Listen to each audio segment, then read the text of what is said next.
Things off, I would love to welcome our Model G20 alumnus, Tomoki Matsuno. Why did you decide to sign up for your first summit? Do you remember? So my first summit was on 2019 Beijing Summit. I was on a school like English debate teams, and there were some like overlapping skills like logical thinking or like creating arguments. So it seems like a cool opportunity. So I signed out, and I luckily got an opportunity to attend. So what do you think you learned from your Model G20 experiences that you carry with you today? I think Model G20 is mostly about presenting my own policies to the public. I also attended the Y20 Summit, which is more like a professional experience that is affiliated with the G20 Summit, where I presented those policies to government officials. I definitely developed my public speaking skills as well as policy making skills. And I'm a government major. I'm a political science major. Eventually want to go into policy making career. So it definitely helps me so far. So did you reference Model G20 and your NOVA experience in your college applications? And if you did, how do you think they impacted the process? I would say those NOVA parts was a huge part of my application. So there are 10 activities that I can list. The very first one was my Y20 experience. And I talk about, how I made a punishment paper, policies with, those Y20 representatives, as well as WTO, IMF, United Nations organizations, and how I kind of experience actual policy making process. And I think it really kind of demonstrated my interest, or it just kind of convinced the admissions officer that I'm actually passionate about making policies about this topic. So and I also talk about the Model G20 Beijing experience as well. So NOVA was definitely a huge part of my application. So what was the most fun part about attending Model G20 for you? So I think the most fun part was making friends from different countries. So, I'm from Japan. Before attending Beijing Summit, I travel around the world, but you're not really making connections because it's really hard to make connections when you just randomly visit the country. But at the Model G20, when everything was in person, pre-COVID, I got to meet a lot of people. Obviously I work with them, but after those working hours, we got to hang out or order some bubble tea, and I made a bunch of connections that are still lasting. So a lot of my friends that I made at the Model G20 go to college in the United States. So for example, in the last semester, I went to Columbia and Yale to meet friends from the Y20, and it was a really cool experience to see them again in person in a different country. We met in Tokyo, but now we met in New York or New Haven. So I think it was a really cool and interesting opportunity. That's great. One thing we really want at the summit is for delegates to make friends from around the world. So it's really good to hear about that happening. Mm-hmm. So you wrote an excellent college essay. How did you pick the topic, and did you have several different ideas you chose from? Writing essay was clearly the most difficult part of the application, or just applying to US colleges. I started writing my essay in, I think, June or July of my senior year.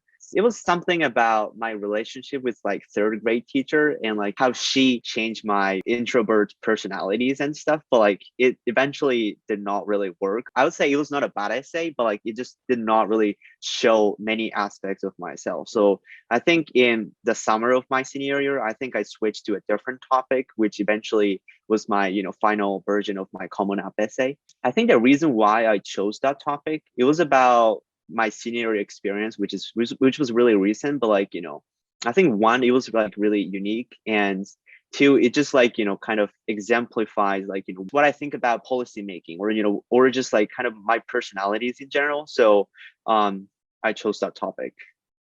Reflecting on your own experiences, what advice would you give to current high school students about writing their essay?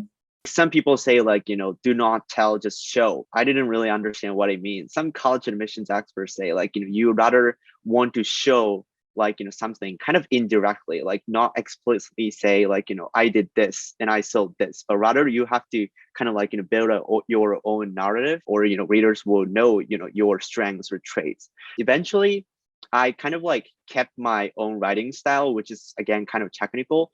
But I kind of fix it, number of times, and eventually kind of sets a one, long narrative, and then kind of shows off my kind of, experiences, personalities, and then what I want to do in the future or in college. So I do not personally really recommend like just following your essay mentors or your tutors, everything what they say, but like rather you have to keep your own style and then just combine it with advice that you get from teachers or mentors.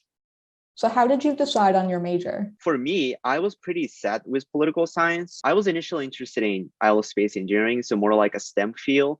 But through those like debate experiences and Model G20 experiences, I found my kind of interest in policy making or in public policy. So I think I was just lucky in a sense that I was able to involve, or I was able to participate in those different like extracurricular activities, and I eventually found my kind of interest in one field. So if you are not like set with one specific like major or field, then I think there are a lot of colleges that allow you to, explore during 4 years of college. So you can set it with one major, but like, also you do not necessarily have to decide one when you apply to college or in a senior year in high school. So how did you decide which schools to apply to, and how many were you ultimately accepted to? I have a crazy response to this question, and everyone is surprised. So I applied to 42 schools, which is not a good idea in the end. But my idea was like last year was the very first year when a lot of schools were test optional, meaning like SAT or ACT, those standardized testing were not required to apply to schools. So a lot of schools saw a huge increase in the number of applications. For example, like Harvard eventually. So 3.4% of admissions or acceptance rates, and which is really insane. So my strategy was to apply to as many schools as I can, because I was not really expecting to get into any school, like any top school. So like, maybe like, try out to every schools, and then eventually we'll see which schools I should attend from the list of school that I eventually was accepted to. So, definitely it's a good strategy to select schools before you apply, and then maybe apply to 10 schools, or some people just apply to 5 schools. But I think it's kind of like, it can be another strategy to apply to like kind of like multiple schools or like many schools, and then we'll see when like which school you will get in, because like at this point I hate to say this, but like you cannot really predict your results, and I was not able to predict results at all. So maybe just try and then see from there, I guess. And so what was the most difficult part of the college application process for you? I did not have any particular difficulty finding information about the process, but like it was really hard to kind of convince my teachers or to ask them to write letters of recommendations, because sometimes teachers are like, oh, like why do you apply to US colleges? You can just go to like top Japanese school. And that's what my teacher initially said. But eventually I explained how US colleges are different from Japanese universities in a way. For example, like double major systems does not exist in Japan, or maybe in Asian universities in general. So like I kind of explained everything really thoroughly, and then he or like teachers eventually understood me, and they were kind enough to write out letters of recommendation. So I think the hardest part is kind of like get a support from teachers. And so like you talked about before, you came from Japan to the US to attend college. Did you experience any culture shocks? And if you have, how did you handle them? So for culture shock, surprisingly, I have not found any like major one. I think one thing is just like tipping culture. It just doesn't make any sense. Like they can just include it in a place, but it's the culture, so I have to appreciate it. But I think for example, like Japan, or like some, I would say developed nations are pretty much like westernized these days. Like, we have almost like a same like, food culture, transportation system, or like, how the city is designed is really like close to like, those, or it's just close to each other. Like, for example, like we have McDonald's obviously, and like those kind of like chain restaurants are everywhere in the world. So, I think one thing that I really noticed since I came here is like how much my country was like westernized, or was close to Western cultures. But yeah, so fortunately I did not have any difficulty adjusting to life here, and we have a lot of like support systems at college. So I have a like academic coach or academic mentor that helped me along with those academic difficulties, like understanding materials in English, like sometimes really hard because like they use really like super academic English.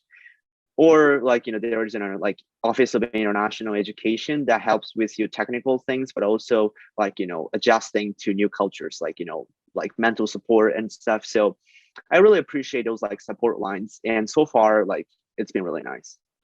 But what is your favorite part about being a college student compared to being in high school? So how is it different? Um, I think the best part of like being a college student is all about flexibility in like different ways. So maybe flexibility in time management. So for example, like I'm taking 4 classes and I basically have classes every day. But like, for example, Monday, I only have 1 class. So I have a afternoon off. So maybe I can just like do some work, but at the same time, I'm involved with some clubs, like, and I'm doing research assistant job, which means like, and I assess the professor's research.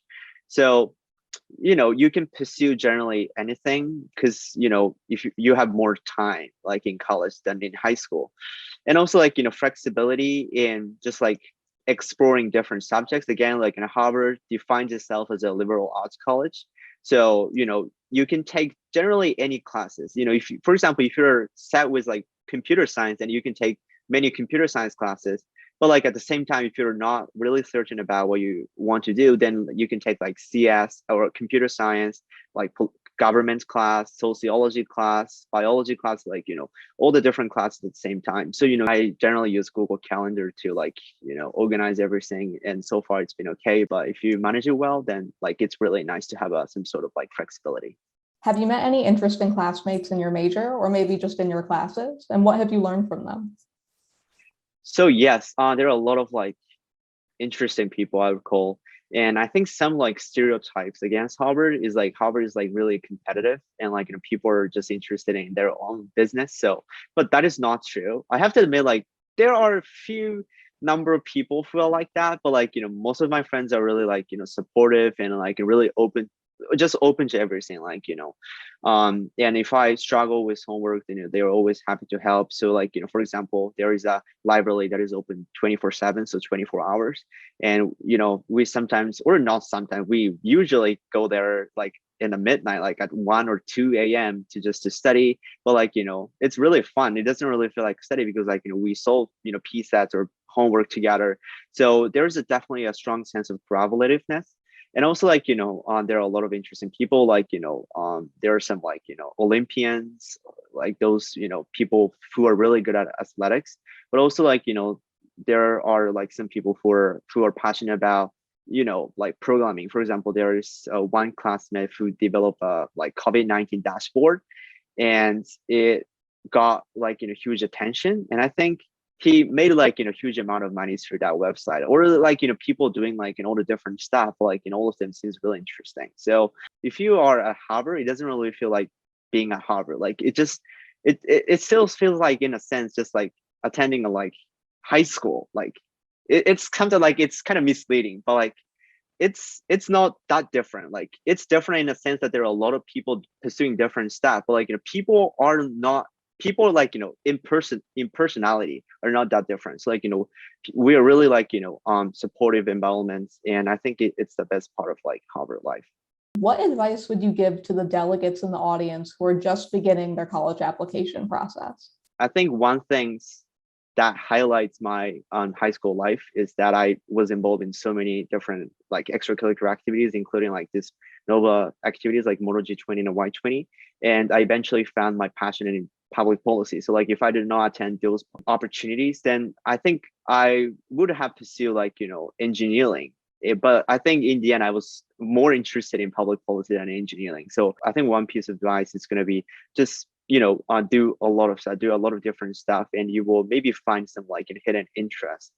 And for more specifically to college application, it's really important to be yourself, because like if you look through those websites and do the same thing, like your application will be very similar to other person that also reads those websites. So it's really good to know those information from the website, but like you have to keep yourself, and you have to like present yourself. I think that's a really hard part. Like you have a lot of stuff, maybe you have a lot of experiences, and you have a lot of stuff to show to the colleges, but you just do not know how to present them. So I think the most important part of like college application is like how well you can present yourself. So I think if you're a senior or like junior or like which way you were in, I think you can start thinking about what is your strengths and what is your like unique personality, and how you're going to present in a college application. And in the end, like in a college application, it just 1 year, it's just one part of your life, so it does not define you as a person. So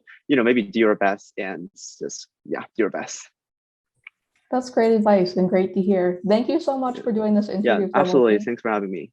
I look forward to seeing you be a Japanese politician in the future with everything that you're learning. Thank you. Great. Thank you so much. Yeah, thank you.